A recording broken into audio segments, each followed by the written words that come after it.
This is a simple guide to setting up your T48 phone for wall mounting. Gently remove the desk mount stand. On the top portion you will see 2 slots covered with rubber plugs.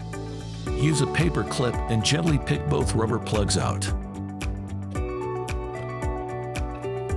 Carefully align the 4 wall mount posts and insert this into the slots.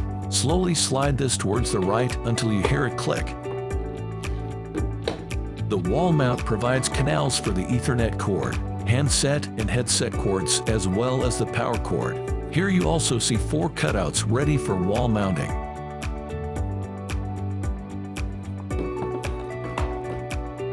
Now, one last step. Remove the handset. Find the handset clip.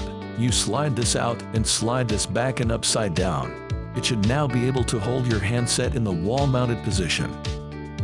For any questions, please click the message button and we will be more than happy to assist you. Thank you.